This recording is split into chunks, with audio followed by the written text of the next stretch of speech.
Everyone in the apartment complex I lived in knew who Ugly was.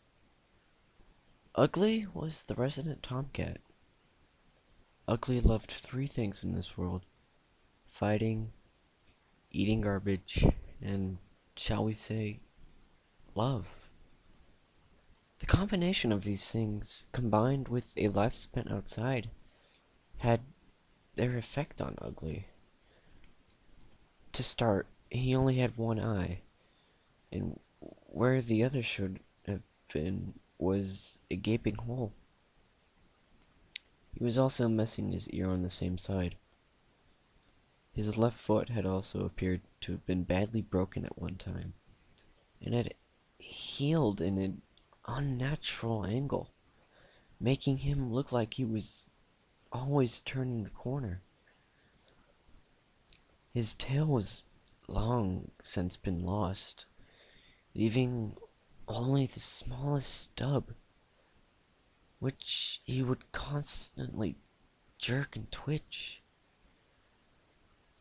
Ugly would have been a dark gray tabby Ugly would have been a dark gray tabby stripe type, except for the sores covering his head, neck, even his shoulders, with thick yellow scabs.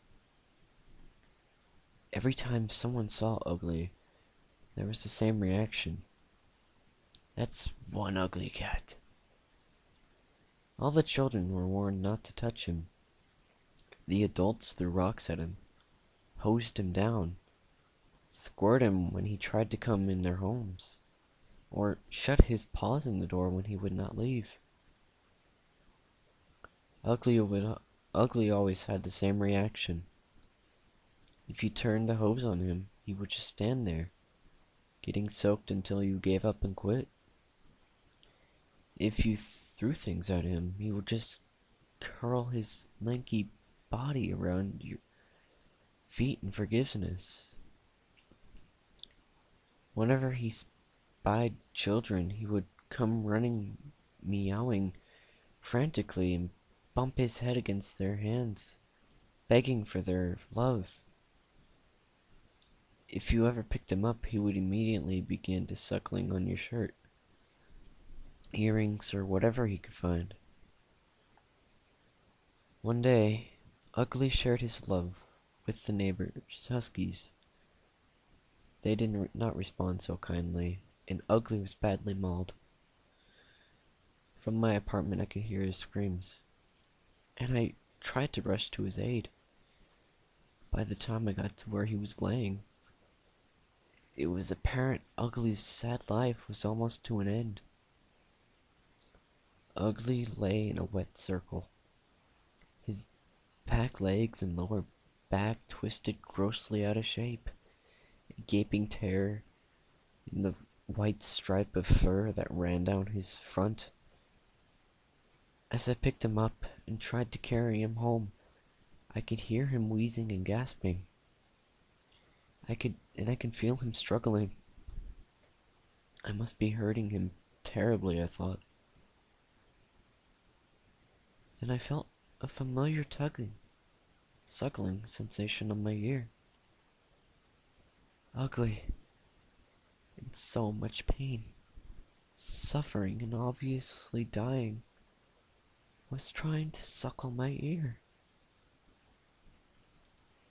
I pulled him closer to me, and he bumped the palm of my hand with his head. Then he turned his one golden eye towards me, and I can hear the distinct sound of purring. Even in the greatest pain, that ugly battle-scarred cat was asking only for a little affection, perhaps some compassion. At that moment, I thought that Ugly was the most beautiful, loving creature I had ever seen. Never once did he try to bite or scratch me, or even try to get away from me, or struggle in any way. Ugly just looked up at me, completely trusting in me to relieve his pain. Ugly died in my arms before I could even get inside. But I sat and held him for a long time afterwards, thinking about how one scarred, deformed little stray could so alter my opinion about what it means to have true pureness of spirit, to love so totally and truly. Ugly taught me more about giving and compassion than 1,000 books, lectures, or talk show specials ever could, and for that I always will be thankful. He had been scarred on the outside, but I was scarred on the inside, and it was time for me to move on and learn to love truly and deeply, to give my total to those I cared for. Many people want to be richer, more successful, well liked, or beautiful, but not me, for I will always try to be ugly.